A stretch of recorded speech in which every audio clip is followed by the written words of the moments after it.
भगवान श्री कृष्ण परमात्मा हैं और ऐसे भगवान को प्राप्त करने के बाद कुछ भी और प्राप्त करने के लिए बकाया नहीं बचता।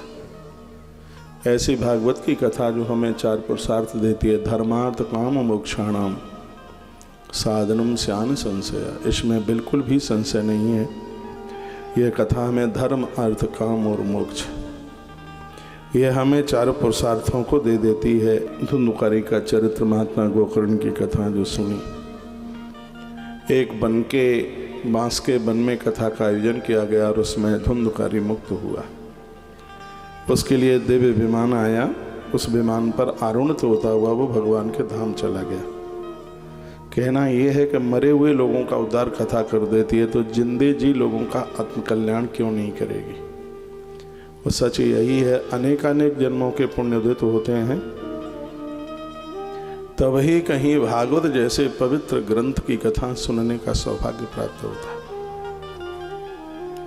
भाग्योदयन बहु जन्म समझते न सत्संग मंच लभते पुरुषो यदा वही। एक जन्म के नहीं अनेकानेक जन्मों के जब पुण्य उदित हों तब ही कहीं भगवान की कथा कराने का सौभाग्य प्राप्त होता है। इस कथा को कैसे कराया जाए, उसकी विधि क्या है, तो कहा देवज्ञम तु समाहूया मुहूर्तम प्रक्षयात्मता। जब कथा कराने की बात आवे तो किसी जानकार विद्वान ब्राह्मण देवता के पास जाकर सबसे पहले कथा का मुहूर्त निकलवाए और मुहूर्त जब हाथ में आ जावे तो उसकी तैयारियां शुरू कर दे। देवसी नारद जी ने कहा तैयारियां तो धन से होंगी, तो इस कथा में धन कितना लगेगा ये बताइए, पैसा कितना लगेगा। तो कहा विवाहे आदृशं वेत्तम तादृशं परिकल्पये। जितना धन बिटिया के विवाह में खर्च होता है उतने धन की व्यवस्था कर ले। वो तो 24 घंटे का विवाह है, ये पूरे सप्ताह 7 दिन की रौनक घर में लगती है। बेटी का विवाह किया जाता है, कन्यादान का 1 गुना फल प्राप्त होता है, लेकिन जो भागवत की कथा कराता है उसे 1000 बेटियों का कन्यादान करने का फल प्राप्त होता है। तो क्या अद्भुत बातें कही गई हैं। कहा गया कि इतनी व्यवस्था कर ले, तो फिर अब इतना पैसा नहीं होगा तो फिर तो कथा ही नहीं होगी। बिल्कुल होगी, यथाशक्ति के अनुसार। और ऐसा तो होता नहीं है कि पैसा खूब कमाया है वो गड्डियाँ बच्चों के लिए रख दें, हाँ, और भगवान के लिए कंजूसाई दिखाएं, नहीं। इसके लिए लोभ प्रवृत्ति नहीं, लोभ की प्रवृत्ति खुद के लिए होना चाहिए। खुद के लिए मैं 1 नंबर का कंजूस आदमी हूँ, हाँ, ऊपर अपने ऊपर खर्च करने में ऐसा लगता है कि दम निकलती है, लेकिन किसी धर्म के कार्य के लिए यदि जरूरत पड़ जाए तो प्राण देने में भी दिक्कत नहीं होगी, परहित के लिए। क्योंकि पढ़ लिया है परहित बस जिनके मन माही, जिनके जीवन में परहित है उनके लिए कुछ भी दुर्लभ नहीं है। तो ये कथा कहती है कि उदार भाव से अपना भाग्य समझकर, यह सोचकर धरती पर धन वाले लोगों की कोई कमी नहीं है, लेकिन इस कार्य के लिए भगवान ने मेरा चुनाव किया है, इस बात की खुशी होनी चाहिए, इस बात की प्रसन्नता होनी चाहिए। तो देशे देशे तथा सेयम वार्ता प्रेषा प्रयत्नता, दूर दूर तक निमंत्रण पत्र भेजें, बहुत दूर दूर तक नूता भेजें। भविष्यति कथा जन्म आगतव्यम कुटुम्बवी, अपने परिवार को नोता जरूर दें। सुनिएगा हमारी बात, जो परिवार में रूठे हुए हैं उनको मना के लेके आए। बच्चों की शादी में भले ही ना आप बुला के ले करके आ पाए हों, लेकिन भगवान की जब कथा होती है तो उन्हें बुलाइए जो आपसे रूठे हैं। बहू रूठ के अपने पियर में बैठ गई है, उसे बुलाइए। बेटी रूठी है, ससुराल से आ नहीं रही है, उसको बुलाइए। परिवार के लोग, भाई बंधुजन यदि रूठे हैं, कुटुंब खानदानी रूठे हैं, तो उनको लेके आइए। कथा में परिवार के लोगों का भी लोक रीति से बड़ा आदर होना चाहिए। आयोजक को चाहिए उन सबका आदर करता हुआ यही कहे, भैया ये तो सब तुम्हारी वजह से हो रहा है, आप ही तो इसके परम सहयोगी हैं, ये सब आपके आशीर्वाद से आप सबने संग दिया है, ये सब आपकी वजह से हो रहा है। कभी उसमें यह ना लगे कि ये मैं करा रहा हूँ, ये मैंपन है, ये बड़ा खतरनाक है। इसमें श्रेय दूसरों को ही होना चाहिए। भागवत में यशोदा माँ की कथा थी, यशोदा करती यशम ददाती यशोदा, जो काम खुद करती है यश दूसरों को देती है। तो आप कुछ विशेष काम करते हैं और उसको यश दूसरों को देते हैं, भैया आपकी कृपा से हो रहा है, माँ जी आपकी कृपा से हो रहा है, भैया आपकी कृपा से हो रहा है।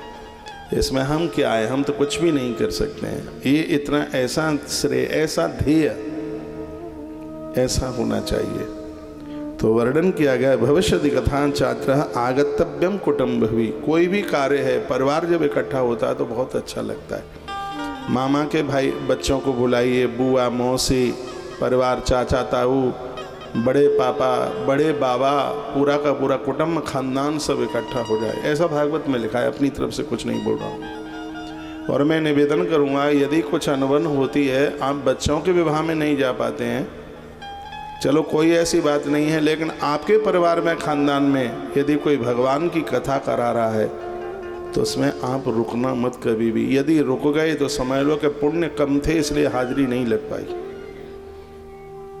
आयोजक ने बुलाया, उसने तो अपना काम फॉर्मेलिटी पूरी कर दी। यदि बुलाने पर भी आप नहीं गए तो ये समझ लेना कि ये पुण्य क्षीण हुए हैं, पुण्यों में कमी रही। इसलिए हमारी हाजिरी ऐसे पवित्र अनुष्ठान में नहीं लग पाई। और वैसे भी तो कहा गया है कि 7 पीढ़ियों तक कुटुंब खानदान वो कराता है तो उसका पुण्य हमारे पूर्वजों को भी लगता है। 7 पीढ़ी तक तो सूतक पातक देखा जाए, 7 पीढ़ी तक सूतक पातक होता है, 7 पीढ़ी तक दूर कहाँ होते हैं, वो सब अपने ही होते हैं। तो इसलिए कहा भविष्य कथा चान्नम आगंतव्यम कुटुंबवी। परिवार के लोगों को इकट्ठे होकर एक दूसरे का सहयोग करते हुए ऐसे पवित्र अनुष्ठान का भरपूर आनंद लेना चाहिए। उसमें अपनी बेटियों को भी बोला, खुशी होनी चाहिए, ऐसा लगे कि नहीं ये कथा, ये कार्यक्रम तो हमारे ही घर में हो रहा है, ये हमारा ही है। दूरे हरि कथा के ची दूरे अच्युत कीर्तना।